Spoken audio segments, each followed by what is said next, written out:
전자기기를 시작하겠습니다. 박수 많이 주세요.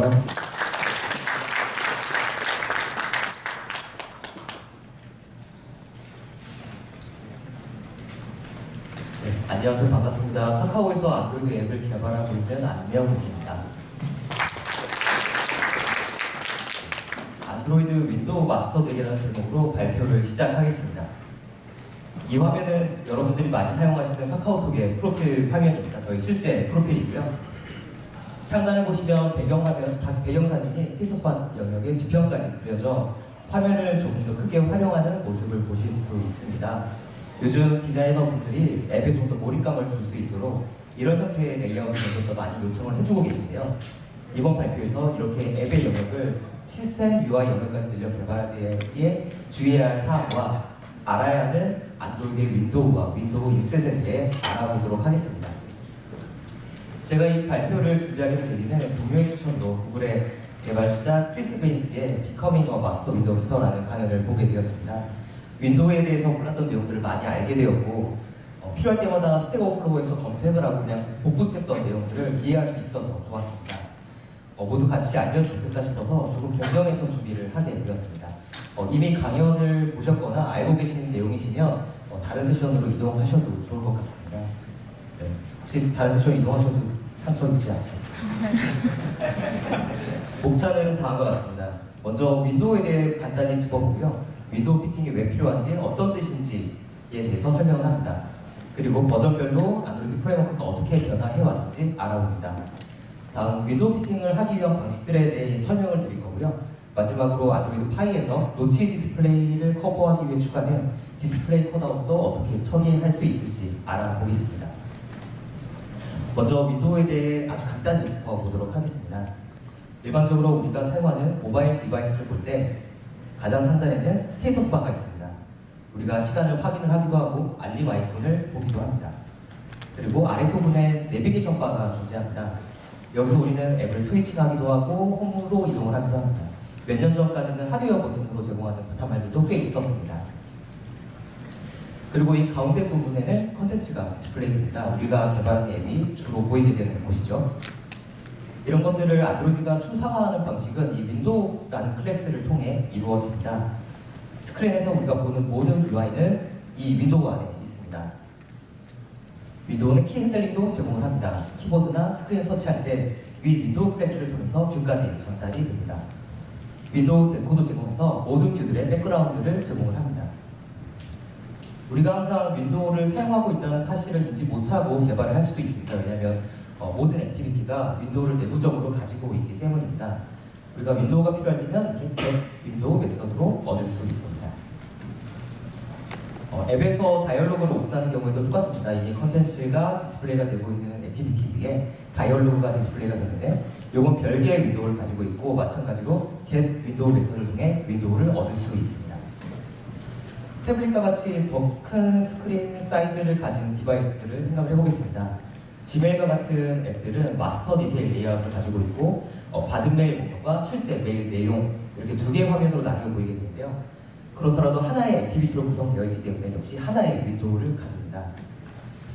안드로이드 누가에서 추가된 멀티 윈도우 기능으로 두 개의 개별 앱이 띄워질 때는 두 개의 윈도우가 각각 나란히 보여지게 됩니다.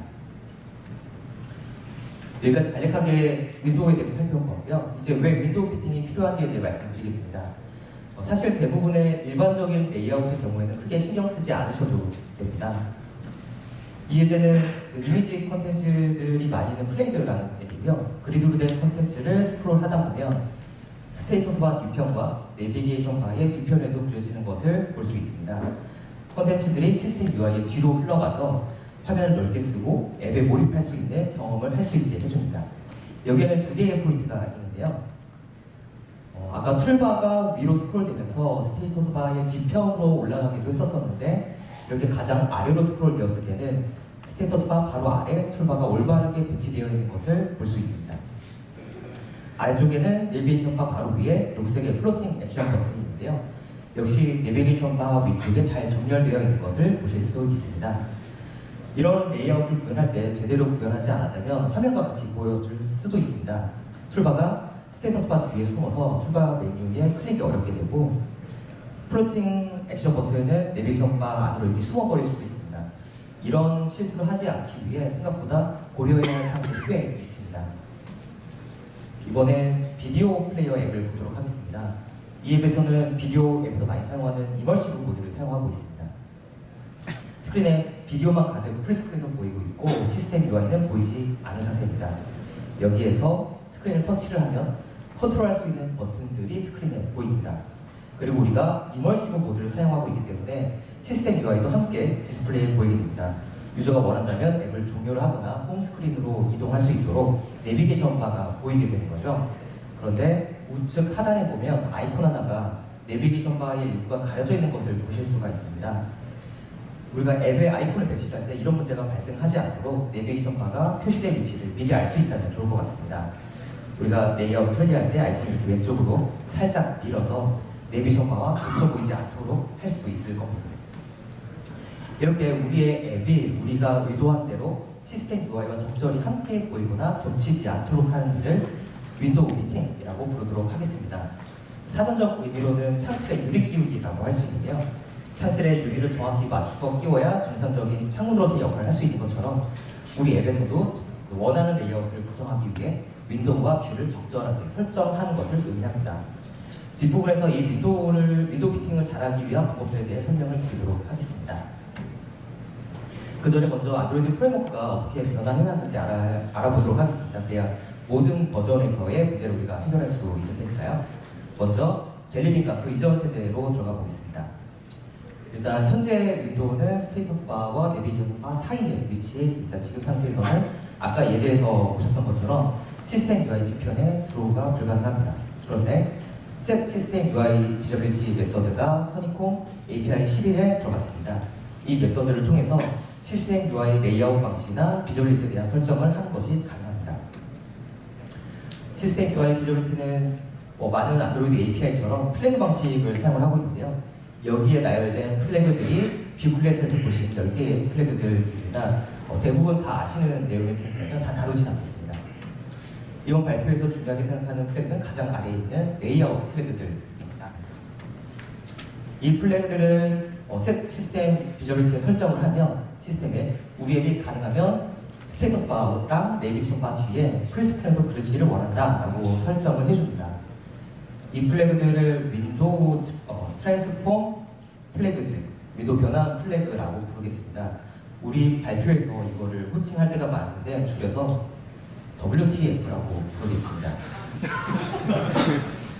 착한 생각하셔야 됩니다.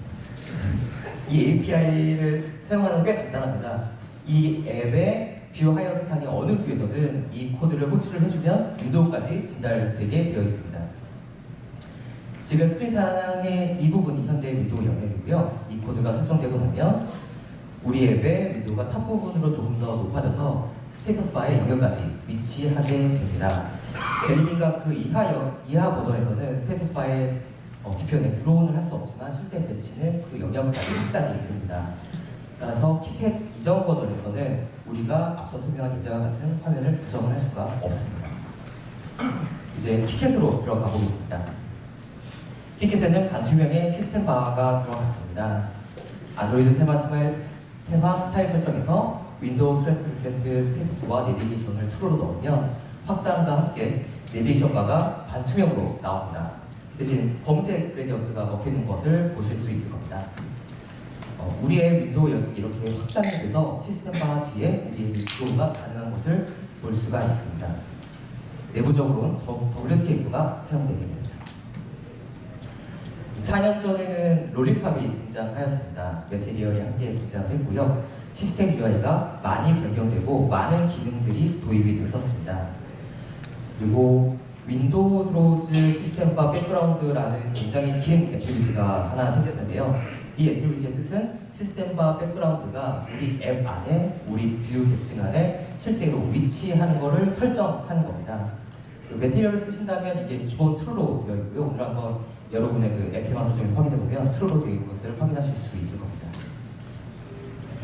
그래서 레이아웃 인스펙터로 여러분의 앱을 확인을 해보면 특히 하단에 우리가 추가하지 않은 내비게이션 바 백그라운드, 스테이터스 바 백그라운드라는 두 개의 뷰가 생겨난 것을 발견하실 수 있습니다. 윈도우 드로우즈 시스템 바 백그라운드 설정에 따라서 윈도우가 저기에다 몰래 가져다 놓은 겁니다. 이 뷰들은 시스템 바의 백그라운드 설정을 지정을 해줍니다. 하단에 내비게이션 바의 색상이 있고 내비게이션 바 컬러 속성 또는 메서드를 통해서 색상을 변경해 줄 수 있습니다. 스테이터스 바 또한 마찬가지로 스테이터스 바 컬러 설정을 변경해주면 됩니다. 롤리팝에서도 키캣과 마찬가지로 반투명의 시스템 바를 지원을 해줍니다. 윈도우 트랜스루센트 설정을 true로 해주면 시스템 바가 반투명의 회색으로 변경됩니다. 아까 키캣의 그레디언트보다는 조금 더 보기가 좋은 것 같습니다. 여기서 주목할 점은 우리가 아까 설정한 커스텀 컬러보다 이 반투명을 좀 더 우선시한다는 겁니다. 우리가 만약에 테마 설정에서 트랜스루센트를 true로 주고 스테이터스 바 컬러를 세팅을 하면 설정한 컬러는 무시되고 그냥 반투명으로 보이게 됩니다. 이 윈도우 드로우즈 애트리뷰트를 비활성화시키고 아까 윈도우가 넣었던 두 개의 뷰는 더 이상 우리 윈도우 안에 포함시키지 않게 합니다. 여기까지 안드로이드 프레임워크의 변화에 대해서 살펴봤습니다. 이제 실제 윈도우 핏을 하는 방법에 대해 알아보도록 하겠습니다. 핏 시스템 윈도우즈라는 애트리뷰트를 보신 분들이 아마 많으실 겁니다. 스택 오버플로에서도 쉽게 찾아볼 수 있고 구글 샘플에도 많이 들어가 있습니다. 대부분의 뷰에서 핏 시스템 윈도우즈의 기본 동작은 뷰에 스테이터스 바나 내비게이션 바 높이만큼 패딩을 주어서 시스템 UI들과 겹치지 않도록 하는 역할을 합니다. 간단한 예제를 보여드리겠습니다. 컨스트레인트 레이아웃에 액션 바와 플로팅 버튼이 추가된 기본 액티비티입니다. 이건 현재 우리 뷰의 영역이고요. 우리 앱의 가장 상위 뷰인 컨스트레인트 레이아웃에 핏 시스템 윈도우즈를 true로 해 놓았습니다. 특별히 변한 건 없어 보이죠? 이제 우리가 아까 이야기했던 WTF를 정의를 해서 안드로이드한테 나 이제 우리 앱을 프리스크린으로 사용을 할 거야. 시스템 바 뒤편에 우리 앱이 그려지도록 해줘 라고 설정을 합니다. 하지만 실제 보이는 부분은 변한 게 없고 여전히 우리 앱은 스테이터스 바와 내비게이션 바 사이에 존재하고 있습니다. 근데 실제 우리 앱 뷰는 이렇게 시스템 UI 영역까지 확장이 되어 있습니다. 근데 실제 앱에는 변한 게 없는 거죠. 그 이유는 우리가 아까 설정했던 핏 시스템 윈도우즈 때문에 추가되는 패딩 때문입니다. 우리 뷰들을 시스템 UI 안쪽으로 패딩으로 주고 있고 이 시스템 바들 뒤로는 백그라운드가 그려지고 있습니다. 핏 시스템 윈도우즈를 제거를 하게 되면 화면처럼 아까 추가했던 상단의 액션바와 하단의 플로팅 버튼 위치가 변경되는 것을 보실 수 있습니다. 그런데 문서를 찾아보면은 원래의 목적과는 다르게 시스템 UI로의 확장을 위해서 이 애트리뷰트를 true로 둬야 된다는 글들이 많이 보입니다. 그 이유는 구글이 서포트 라이브러리를 통해서 추가한 몇 개의 레이아웃에서 이 애트리뷰트를 오버라이드해서 동작을 변경을 했기 때문입니다. 이렇게 다른 동작을 하는 뷰들은 드로우 레이아웃, 코디네이트 레이아웃, 앱바 레이아웃, 플렉싱 툴바 레이아웃입니다. 예로 드로우 레이아웃을 확인해 보겠습니다. 드로우 레이아웃에다가 핏 시스템 애트리뷰트를 true로 주면 WTF를 알아서 세팅을 해줍니다. API 21 이상에서는 드로우 레이아웃이 시스템 바 뒤편에 위치하게 되는 거죠. XML 코드와 함께 확인해 보겠습니다. 드로우 레이아웃에 아직 핏 시스템 윈도우즈를 설정하지 않은 상태입니다. 시스템 바들 사이에 우리 컨텐츠들이 위치해 있는 것을 보실 수 있습니다. 여기에 핏 시스템 윈도우즈 애트리뷰트를 추가를 하면 드로우 레이아웃 영역이 시스템 UI로 확장이 됩니다. 그런데 실제 우리 앱의 영역에는 별다른 변화가 없습니다. 그 이유는 추가로 우리가 더 해주어야 할 일이 있는데 현재는 드로우 레이아웃만 확정이 되었고 그 자식 뷰들은 확장되어 있지 않은 상태입니다. 자식 뷰들도 드로우 레이아웃과 함께 시스템 UI 뒤편에 그려지길 원하면 이 핏 시스템 윈도우 설정을 함께 추가해 줘야 됩니다. 드로우 레이아웃이 그 값을 확장을 위한 시그널로 사용하기 때문입니다. 다시 XML로 돌아와서 첫 번째 차일드 뷰인 내비게이션 뷰를 보겠습니다. 오른쪽에서 열리는 메뉴인데요. 보시면 시스템 바 뒤편으로는 그려지지 않는 것을 보실 수 있습니다. 이렇게 애트리뷰트를 넣어주니까 시스템 바들 뒤로 그려지기 시작했습니다. 뷰 영역이 이렇게 우리가 원하는 대로 확장된 거죠. 두 번째 차일드 뷰인 컨텐츠 영역을 보겠습니다. 이 영역도 우리가 원하는 대로 시스템과 뒤편에 그려지지 않고 시스템 UI엔 백그라운드 색상만 보이는 것을 알 수 있습니다. 아직 패딩이 들어가 있는 상태인 겁니다.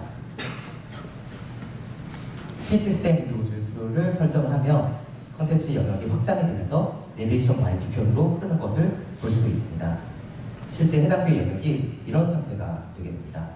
시스템과 뒤편으로 그려지기 원한다면 추가되는 자식 뷰와 손자 뷰까지 PC 시스템 윈도우즈를 넣어주어야 원하는 대로 동작할 수 있습니다.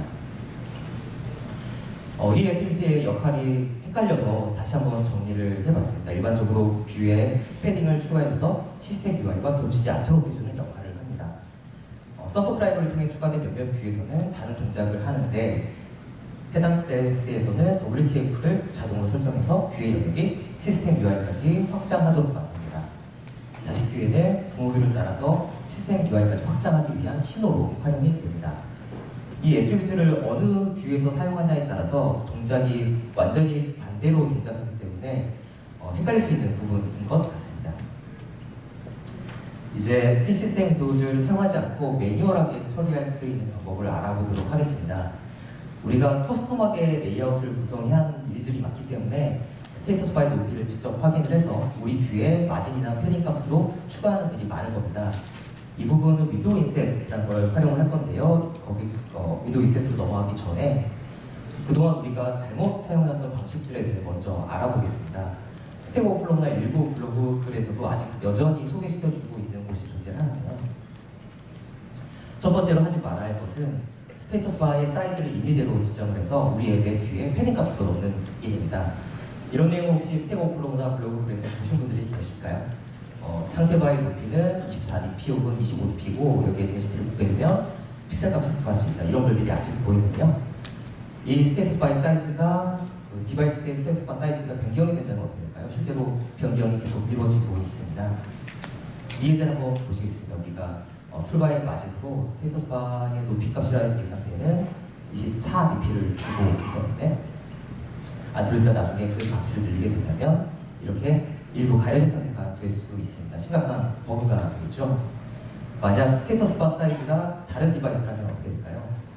24라고 작성해놓은 우리 앱이랑 차이가 많이 나게 돼서 마찬가지로 이렇게 겹치는 상황이 발생하게 될 겁니다. 두 번째로 하지 말아야 할 것은 내부 시스템 리소스에서 스테이터스 바 높이 값을 가지고 오는 것입니다. 몇몇 개발자분들은 내부 시스템 리소스 파일에 이렇게 디멘전 값이 있다는 것을 아실 거고요. 스테이터스 바 높이가 나와 있고 값도 정의가 되어 있습니다. 이게 퍼블릭으로 공개가 되어 있는 건 아닌데 그렇다고 숨겨져 있지도 않습니다. 그래서 이런 코드를 이용을 해서 값을 가져올 수가 있습니다. 스택 오버플로우나 블로그에서 이런 코드를 많이 보셨을 건데요. 실제로 동작하는 코드고요. 저도 이 코드를 사용했던 것이 기억이 납니다. 그런데 이 인터널 리소스 네임이 변경이 된다면 어떻게 될까요? 외부에 공개하는 것이 아니니만큼 언제든 변경될 가능성이 있습니다. 그리고 실제 구글의 시스템 UI 개발자들이 이 문제에 대해서 알고 있고 이걸 모두 바꾸거나 프라이빗을 변경할지에 대한 논의도 있었다고 합니다. 인터널 리소스 이름이 변경이 된다면, 숨겨지게 된다면 우리가 액션 바에 설정한 마진의 답이 0이 되게 되고 우리 앱은 이렇게 시스템 바 뒤편에 올라가 있는 상태로 보이게 될 겁니다. 만약에 디바이스가 스테이터스 바의 뒤에 드로우를 못하게 한다면 어떻게 될까요? 우리가 WTF를 정의를 했고 우리는 풀스크린으로 그리고 싶어 라고 했는데 이때 시스템이 무조건 허용을 하고 드로우를 해줄 수 있는 건 아니라고 합니다. 그런데 우리는 마진 탑을 지정해 주었고 디바이스가 안 해주었을 경우에 이렇게 스테이터스 바 뒤에 우리가 드로우를 못하게 되고 스테이터스 바 아래로 마진이 잡히게 된다. 이렇게 끈적한 갭이 발생을 하게 되겠죠. 앞서 말씀드렸던 방법들을 이제는 사용하지 마시고요. 윈도우 인셋을 사용을 하시면 됩니다. 윈도우 인셋이란 안드로이드가 스테이터스 바, 내비게이션 바와 같은 시스템 UI가 어디에 위치했는지 혹은 나중에 보여지게 될지를 안내해주는 역할을 하는 클래스입니다. 윈도우 인셋에는 get 시스템, 윈도우 인셋 레프트, 탑, 라이트, 버튼, 디스플레이, 컷아웃 이렇게 5개의 주요 메서드가 있습니다. 컴팻 버전도 제공을 해주고 있습니다. 윈도우 인셋은 API 21에 추가가 되었는데요. 컴팻 버전이 동작이 되긴 하는데 API 14까지 컴파일이 된다는 말이고 아래 버전에서 정상적으로 동작하지는 않습니다. 그냥 API가 안전하게 호출되는 것만 제공을 해줍니다. 디스플레이 컷아웃에 대해서는 나중에 다시 다루도록 하고요. 다른 값들이 실제로 어떤 값들을 제공하는지 보겠습니다. 지금 이 화면에서는 레프트는 0, 탑은 스테이터스 바가 있기 때문에 74라는 실제 값이 나오게 되고요.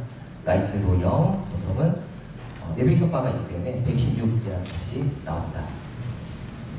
가로 모드일 때도 마찬가지입니다. 레프트는 0, 탑은 아까와 같은 74, 내비게이션 바가 오른쪽으로 이동을 했기 때문에 126, 보통은 0입니다. 윈도우 인셋의 액세스하는 첫 번째 방법은 화면의 코드와 같이 뷰에 리스너를 가는 겁니다.